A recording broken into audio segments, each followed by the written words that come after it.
things have changed. So I think traditional business used to be absolutely brick and mortar.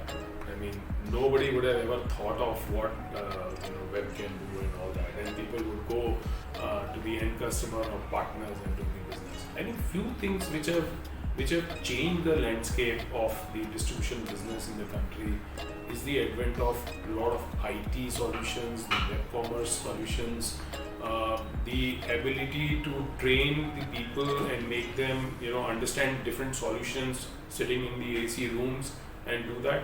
All that is changing the landscape. A lot of people had very little understanding that what is the benefit of recurring business, and you would see that heavy investments from the OEMs as well as from distis are happening to educate people on why cloud and why it helps, and therefore how the recurring business helps, and therefore valuation of the companies, not only which are the large companies into selling solutions, but OEMs being the channel partners, they are able to see that over a period of time. It looks small when you start, but 4 or 5 years down you would start seeing. So we have seen that people are, we had never heard a term called born in cloud partners. We had never thought that. Initially people didn't know. I mean, if you talk from 30 years since I've been in business, what are the recurring businesses? What is this? People had very little understanding on services piece. You would go and they didn't know what is managed services and what are the professional services, or what are consulting services, or what are training services. So the bouquet on that itself has evolved in such a way that you would find that many organizations are just very highly focused on that piece, and there the returns are very high. So I think that piece has grown. The number of technologies which have come. I mean, if I have to tell you, in good old days when I started my career, we used to sell just Dotmatics printers and fax machines. Now, when the first inkjet printer got launched in the country, we said it's a silent printing, and nobody knew what's a silent printing. And it doesn't make noise when you print. And a DeskJet printer, which is now a 2,000 rupee product, I had sold personally, which is the lowest cost printer, for 1.7 lakhs. So that's the price we used to go and sell, and we used to take pride in selling for 1.7 lakhs kind of a deal. Even the cartridge would cost you, some 7,000-8,000 rupees. That's how the HP came. HP was the first MNC which came into the country and started with. So a lot of things were very new for the people. How can a printer print silently? I mean, nobody had thought of it. So from the days of and it's a manual typewriter to electronic typewriter now, in good old days, nothing exists right now. People have gone, and we used to sell data on. I would go and sell a 256 KB RAM for 7,000 rupees. I know a company in Bangalore who just focuses on this, more than 100 crores of business, only on DevOps. So there are areas which are emerging, and they are niche areas, and everything people are, they focus on and they do, and the margins are high double-digit margins. So people are looking at areas and opportunities which is very different. In our good old days, we had just one product to go and sell and come back. So within SAVEX ecosystem, our focus area as of now remains SAR.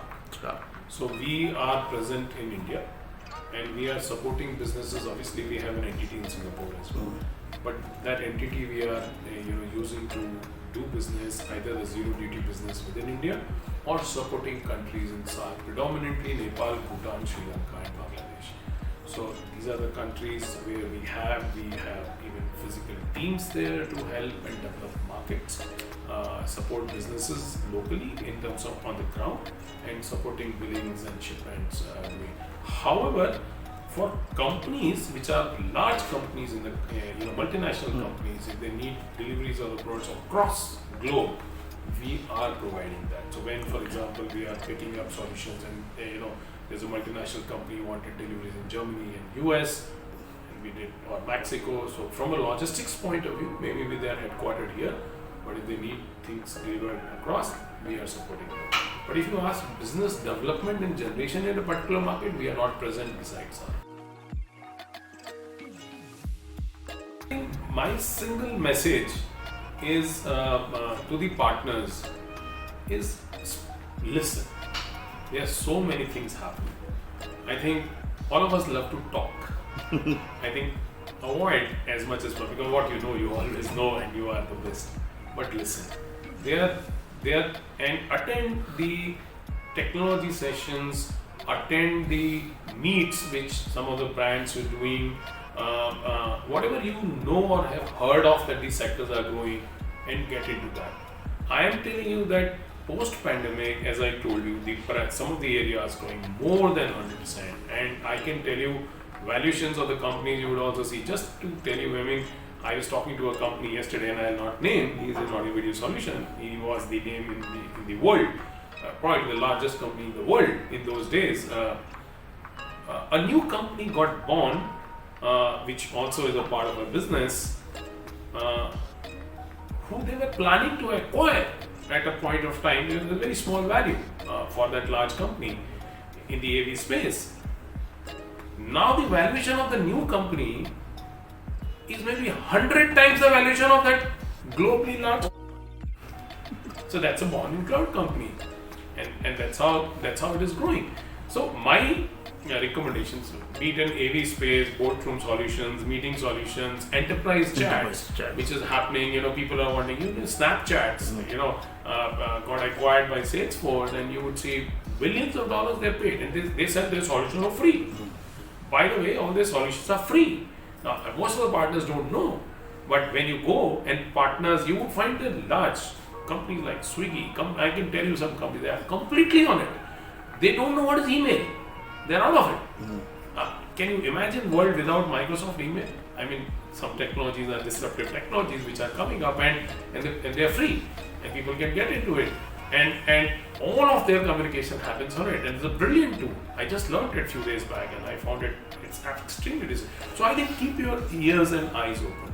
You would find service opportunities, you would find new opportunities when vendors are talking. Get into that. If you want to learn, if you want to understand that both vendors and distributors in India have skill sets in many of the technologies to help you. I think reach out to them. That's the single most important thing. All of you know what's happening in the world, but my single important message is listen and then absorb. For more information, please visit www.ncnonline.net.